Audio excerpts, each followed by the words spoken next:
Hello guys, I am in Ukraine, I'm in Kyiv, that is under constant Russian attacks, after which we have really long periods of the electricity outages. But even in such conditions, we all have mobile internet. After tiny breaks, it is restored, and those of you who follow my updates might have noticed I do have internet, contrary to Russians. As I record this video, in Russia's second largest city, Putin's hometown, St. Petersburg, they don't have internet for at least 1 week, and according to their local authorities, they won't have it until the end of the holiday season. How do you think? Why is it happening? First of all, because they do want to hide the truth from the Russian population, and they are testing the system. They are testing the reaction of these apolitical Russians. And second, that is the only way they want to try and protect some strategic sites around St. Petersburg, like, for example, the Ust-Luga port that they actively used for the export of the Russian oil, and that was visited by the Ukrainian drones not once. And here I want to remind you that even Putin's favorite naval parade was cancelled this year in St. Petersburg, and now again, no internet there. This is the sign of very big problems, because traditionally the Kremlin is only worried about the moods and attitudes of people in the cities like Moscow and St. Petersburg. And here we are. They don't have mobile internet, and all of you know how important it is now, not just for the updates, but literally for shopping, for ordering taxis, and so on. And by the way, this is also a signal of serious problems with their air defense. And last night was super effective in Crimea, because there we managed to destroy again a lot of their radars and even MiG-31 aircraft. So let's discuss all of that in detail, because, the only working peace plan is to defeat and demilitarize Russia. My name is Anna, I'm from Ukraine. Subscribe to demonstrate your solidarity and share these videos to spread the truth.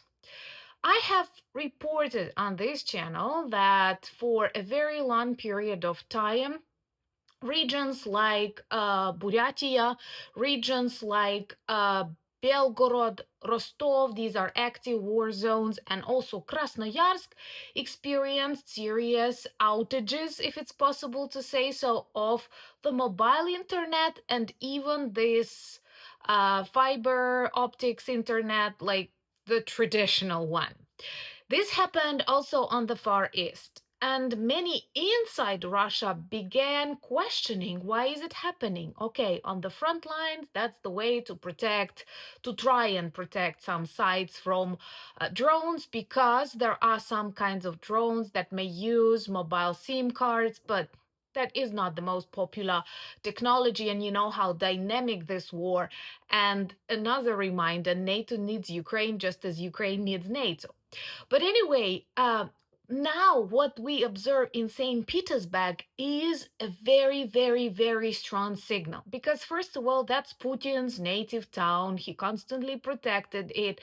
The public opinion, the protests, the most influential oligarchs, they all live either in Moscow or in St. Petersburg. And both of these Russian capitals experience cancelled flights, air raid alerts, and now no mobile internet.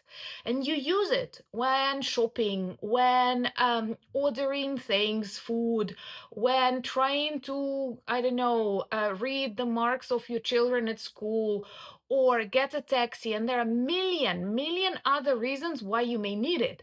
So it's not very comfortable, mildly speaking. And more Russians start asking these questions. By the way, let me know in the comments below, how would you react if in your countries, in your cities, mobile internet would disappear? Because we know in some countries, people literally change governments after they experience such restrictions. So, of course, on the surface, they are trying to, pretend that they are using it just for the air defense, but also they are testing the population, they are testing their reaction. They started banning a lot of websites. It's funny to watch how Elon Musk comments about this censorship and problems with the freedom of speech literally everywhere, but not in Russia or China, where X platform is banned. Follow me there. The link is in the description of this video. But they are checking, and they also plan to ban YouTube, like officially in Russia, it seems to me, the next year. Just imagine, that is literally a population living in the Orwell book. And I'm really proud that despite all of these challenges, despite explosions, electricity outages, like we are not hiding the truth from each other, and we have this internet. We have a lot of things that Russians don't, even though our country is constantly destroyed by their missiles and their violence. And if you want to do something really good this Christmas, consider supporting another United 24 fundraiser, which supports Ukrainian kindergartens located in Zaporizhia and Kharkiv regions. You know, these are often targeted territories, and small children that stay there, that live there, that dream there, that read books there, they need good shelters next to their kindergartens. And this fundraiser, I will pin it in the first comment below the video, is meant to equip them with comfortable, good furniture, to make it warm. So do read the description. And if you want to create a small miracle this Christmas for the Ukrainian children, do support this fundraiser. And to protect such territories from Russian missiles, from Russian drones, we keep destroying their air defense, destroying their aircraft. And last night was very, very loud in Crimea, that will return back to Ukraine. That's strategically important.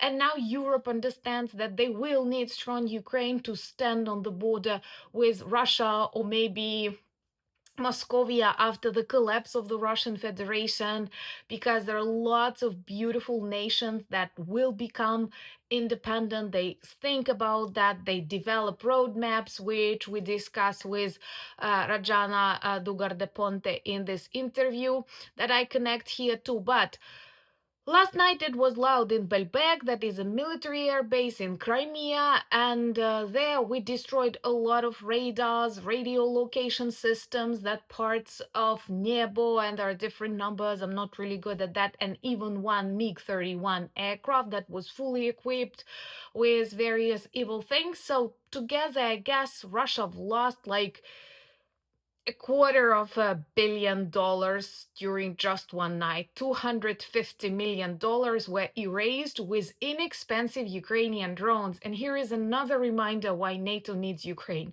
Because when, and it seems very real, when Russia will start attacking countries that it considers important for its security with drones, it's very expensive to intercept these drones with like $1 million missiles, and this is what some countries considered. But once again, if they send 100 drones, you won't have 100 of such missiles, and we know how to do it with our interceptors, with our skills, with our mobile groups. So let's remain united, spread this video, spread the truth.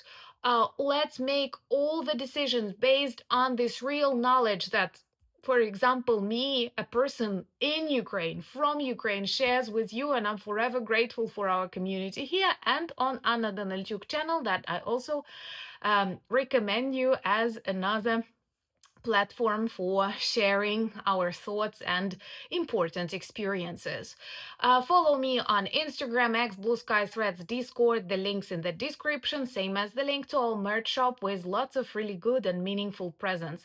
Thank you for buying me coffees, becoming my patrons and sponsors of the channels, but most importantly, thank you for being friends of mine and friends of Ukraine. Slava Ukraini!